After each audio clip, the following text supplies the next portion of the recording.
Buen día, profesor Darío. Esta es mi actividad de apoyo y voy a hablar acerca de ciertos temas. Primero que todo, la filosofía grecorromana, ¿qué es? Fue un sistema de pensamiento enfatizado en la lógica, la empírica, la observación y la naturaleza del poder político de la jerarquía. Tuvo lugar en sus tiempos antes de Cristo, hasta el siglo V después de Cristo aproximadamente. Su estudio podía analizarse en dos partes. La primera de orientación eclética y la segunda enfocada en las aspiraciones religiosas del imperio. Ambas religiones profesaban culto a varios dioses. Es decir, tanto los griegos como los romanos eran politeístas. De hecho, buena parte de las deidades romanas eran muy parecidas o equivalentes a las figuras de adoración griega, y el estilo de vida de los griegos y sucesivamente los romanos hizo propicio el desarrollo de las corrientes de pensamiento sobre el comportamiento de la naturaleza, algunos preceptos científicos y las bases del proceder ciudadano. La filosofía grecorromana sembró los cimientos de la filosofía occidental, ya que fue el primer de la humanidad en manifestar explicaciones coherentes sobre el funcionamiento del mundo sin la intervención de los dioses o de la mitología.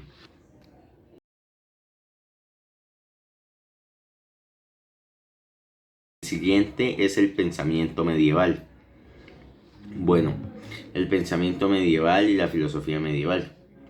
Respecto al desarrollo científico y filosófico durante la Edad Media, constamos que en Medioevo, que es otro de sus nombres, es un periodo bastante estéril e improductivo en cuanto a la esencia de la filosofía y el arte.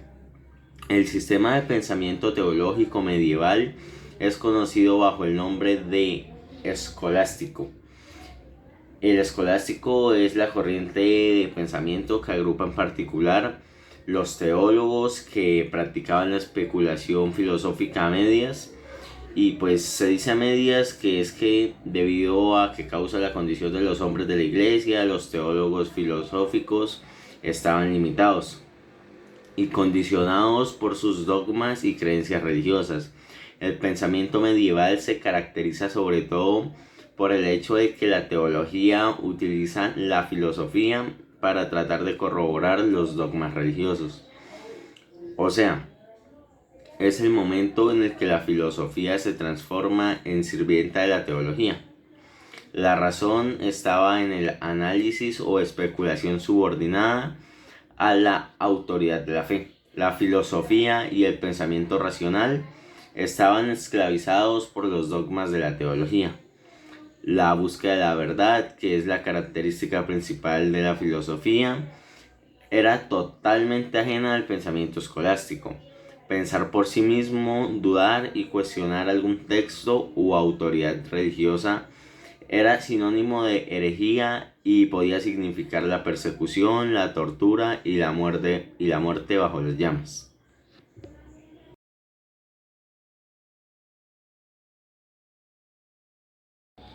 Ok, seguimos con el método experimental.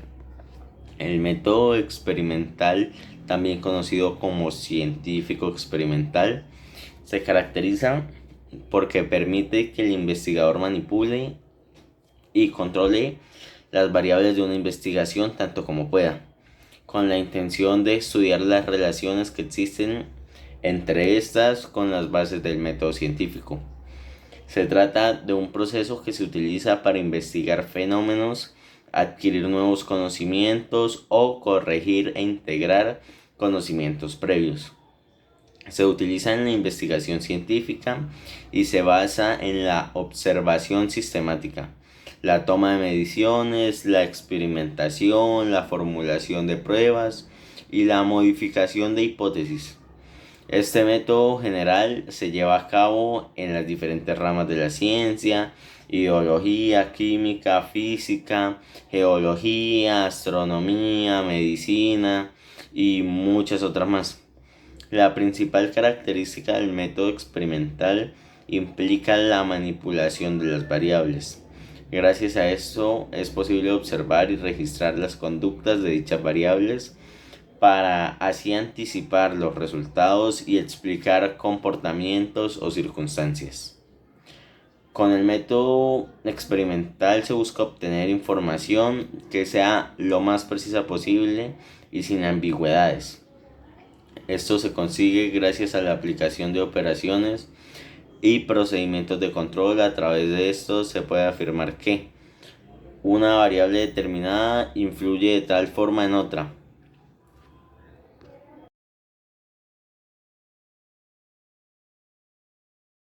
Ok, lo siguiente es el pensamiento moderno, que no corresponde al pensamiento contemporáneo y tiene tres características bien determinadas. La primera es el objetivismo, es decir, la capacidad de descripción de fenómenos de manera independiente de quien hace la descripción.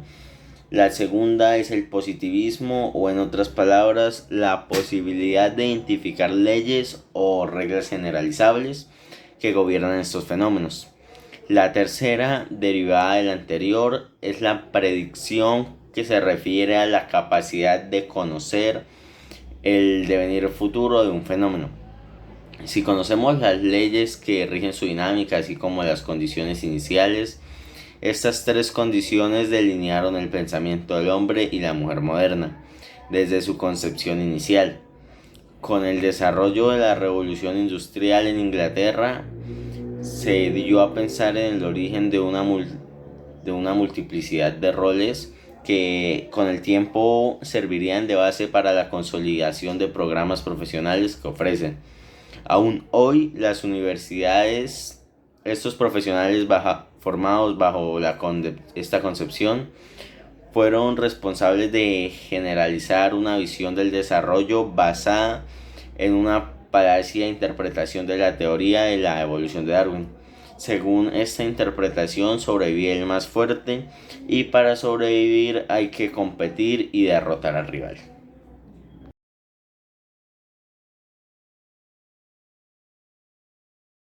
Lo siguiente, ¿qué es pues la filosofía contemporánea o el pensamiento contemporáneo? La filosofía contemporánea es aquella que abarca las corrientes filosóficas surgidas entre finales del siglo XIX hasta la actualidad. Estas corrientes se caracterizan por ser la búsqueda de respuestas a una serie de inquietudes sociales, políticas y económicas. No se debe confundir la filosofía contemporánea con la filosofía moderna, ya que esta última fue desarrollada en una etapa previa del siglo XIX y que la distingue de la filosofía contemporánea, cuyo tema central del estudio y análisis es el ser humano y la razón. Entre los filósofos predecesores de la filosofía contemporánea se pueden mencionar a Kant, del realismo alemán, Agustín, del positivismo, Karl Marx y Friedrich, del materialismo dialéctico, entre otros. Las corrientes filosóficas surgidas en este periodo, denominado filosofía contemporánea, han surgido en medio de importantes acontecimientos históricos y sus consecuencias sociales, entre las que se pueden mencionar las dos guerras mundiales. De allí que la filosofía contemporánea busque responder en gran medida diversos cuestionamientos sobre temas sociales y las acciones que debe llevar a cabo el ser humano para poder alcanzar el bien común. De hecho, los filósofos contemporáneos se han encargado de institucionalizar sus corrientes filosóficas, de tal que sus estudios estuviesen al alcance de todos, a fin de profundizar en su importancia y su análisis.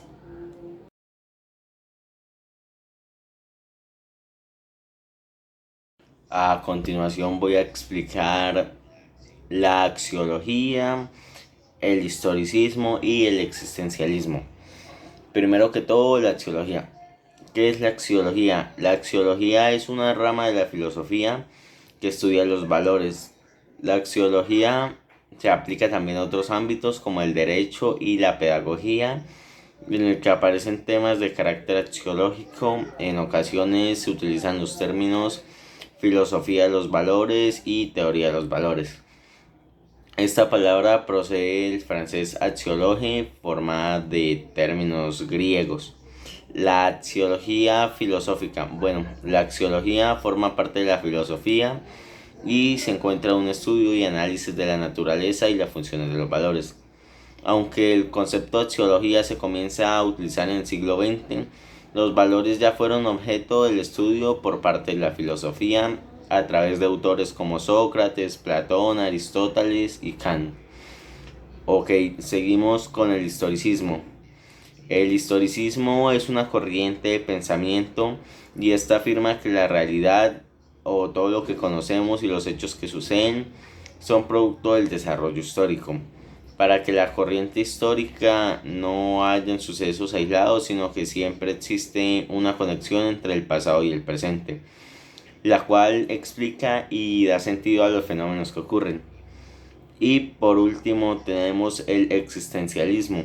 El existencialismo fue una corriente cultural que dominó la escena francesa durante las décadas del 40 y 50 del siglo XX.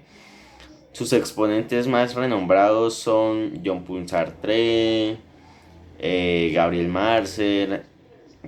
Entre otros exponentes alemanes podemos identificar a Karl, y sus raíces se encuentran en las obras de Nietzsche.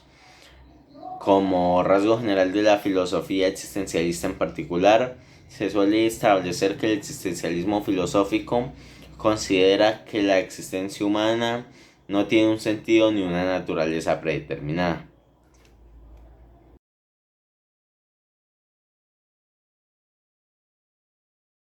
A continuación vengo con la ética filosófica o filosofía moral. Es la rama de la filosofía que estudia la conducta humana, lo correcto y lo incorrecto, lo bueno y lo malo, la moral, el buen vivir, la virtud, la felicidad y el deber. La ética contemporánea suele dividirse en tres ramas o niveles. La matemática estudia el origen, naturaleza y significado de los conceptos éticos, y la ética normativa busca normas o estándares para regular la conducta humana, y la ética aplicada y examina controversias éticas específicas. Ética y moral son conceptos muy relacionados que a veces se usan como sinónimos, pero tradicionalmente se diferencia en que la ética es la disciplina académica que estudia la moral. La ética no inventa los problemas morales, sino que reflexiona sobre ellos.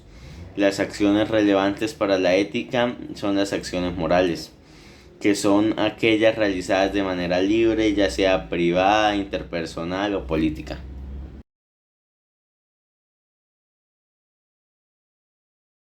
Continúo con la filosofía latinoamericana. La filosofía latinoamericana nació con el conflicto acerca de lo propio y del ajeno. Es decir, una filosofía que hizo de su propio estatuto de posibilidad del contenido a desarrollar. Por tanto, un pensamiento que, alejado de los cánones metafísicos y epistemológicos propios del occidente europeo, se ha jugado desde sus comienzos por contestar las dos preguntas fundamentales para nuestra región: ¿qué somos y qué podemos ser en el orden mundial? Con toda la carga política e identitaria que estas preguntas llevan tras de sí, el presente artículo pretende dar cuenta de ese ideario y de los emancipadores y los positivistas de fines del siglo XIX hasta la filosofía revolucionaria de los años 60.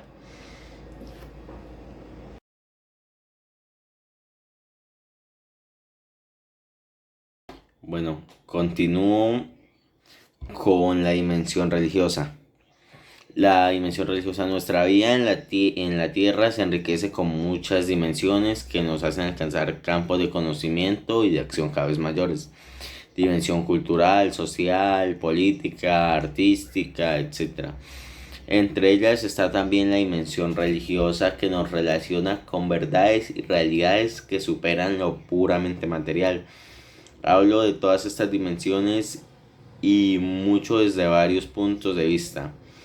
Algunos son bombardeados hasta su destrucción.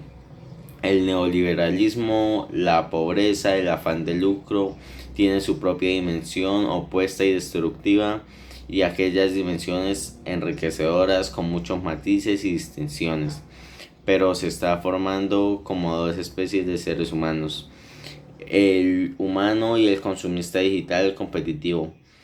Todo esto lo digo con la presentación de la dimensión religiosa de la que hoy deseo hablar. La dimensión religiosa se apoya en dos columnas: una muy humana. Toda la religión que se estima de serlo tiene como expresión tangible el amor, comprensión, el respeto, la solidaridad hacia el otro que nos rodea.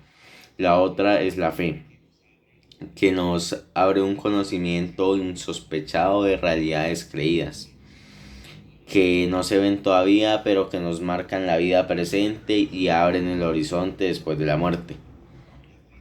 La fe en Dios, su presencia cercana en la tierra, que es Jesús, y el misterio de su actuar en nosotros, respetando nuestra libertad y al mismo tiempo invitándonos a unirnos a su causa. Son realidades muy grandes. Los antivalores del sistema neoliberal nada tiene que ver con esta dimensión religiosa, aunque en su marketing siempre buscan usarla porque saben la fuerza que tiene. La dimensión religiosa, usando una frase conocida, es el mayor valor de la humanidad. Su objetivo es aquí la felicidad para todos, abierta a lo que vaya a venir después de que la supera infinitamente más.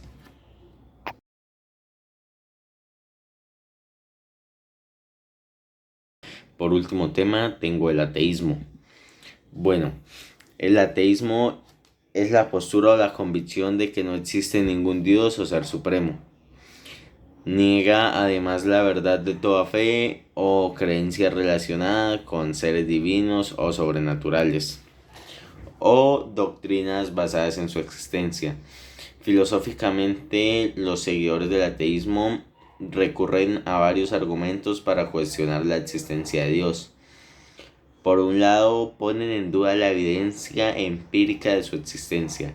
Señalan también las contradicciones de la naturaleza omnipotente y benevolente de Dios, ya que según esto entonces no deberían permitir la existencia del mal y el sufrimiento del mundo. También se basa en el argumento de las relaciones divinas, que es inconsistente y contradictorio entre sí en las distintas religiones del mundo. La variedad de posturas del ateísmo hace que sea posible distinguir varios tipos. Esta es el ateísmo fuerte y débil, el ateísmo teórico y práctico, el ateísmo cristiano e incluso el ateísmo promovido desde el Estado.